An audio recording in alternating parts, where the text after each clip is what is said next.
Дінге қатысты бірдеме айтқыңыз келді ма? Дінге қатысты айтқым келгенде, діни жағынан артық кетіп жатқан жеріміз көп. Оны қалай түсінеміз? Бізге мына интернетте отырып алып, елге ақыл айтып, елге болмайтын дүниелерді айтып, отырғандардың барлығын тоқтату керек заң. Дінді насихаттағандарды ма, жоқ әлде дінге қарсыларды ма? Дінді насихаттағандарды. Дінді насихаттай отыра, сол діннің ішінде бұнаны былай істеу керек, мынаны былай істеу керек, өйтпесең болмайды, бүйтпесең болмайды дегеннің барлығын елеп екшеп, ішінен қалатынын қалдырып, қалмайтынын алу керек. Оны мүмкін діни басқарма өзі қадағалау керек шығар. Діни басқарма қадағалау керек осылардың барлығын. Ақыр штраф салғыш мемлекетпіз ғой, соларға штрафты салу керек.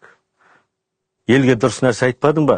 Елдің алдында жаман сөз айтып отырсың ба? Жаман дүниелер өтірігі жоқ.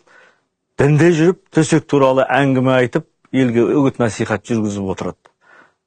Сенің айтып отырған сөзіңсіз-ақ біз дүниеге келгенбіз, әке-шешеміз, анамыз бізді дүниеге алып келген. Сен үйретпей-ақ.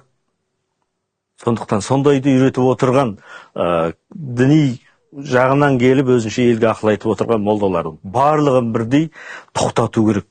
Елді бұзбасын. Осы айтқым келеді. Сіздің әріптестеріңізде бар қыз келіншектер, сол тастап орамал тағып кеткен, кейін қайтадан келгендер бар. Орамал таққан енді көрдім. Орамал абыройың жаппайды. Абыройыңды ақылың жабады. Орамал тағып, қалай болса солай сөйлеген өзіміздің әріптестерді көрдім. Әншілер, өнер адамдары. Ақылыңды бір жеріңе тік қой деп сөйлегендерінде көрдім. Өзі осыны көрсе, өзі ұялатын шығар. Атын айтып түсін түстемеймін. Елдің алдында әшкерелегім келмейді, біреудің айыбын ашқым келмейді. Атын айтпасам мен ойлаймын, атын айтпасақ, ол күн емес деп ойлаймын. Атын айтпай қойыңыз, бірақ мәселені айтыңызшы, ақылыңды бір жеріңе тық қой деген адам, сізден жасы кіші, сіз ағалық ақыл айтып тұрсыз ба? Сіздің ақылыңыздан мен мынау намаз арқылы немесе басқа арқылы көбірек білем деп тұр ма, қалай?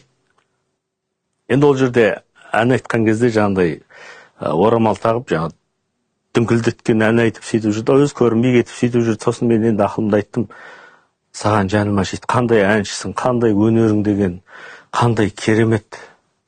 Әттең өнерді қолға алсайшы деп мен саған жаным ашиды деді.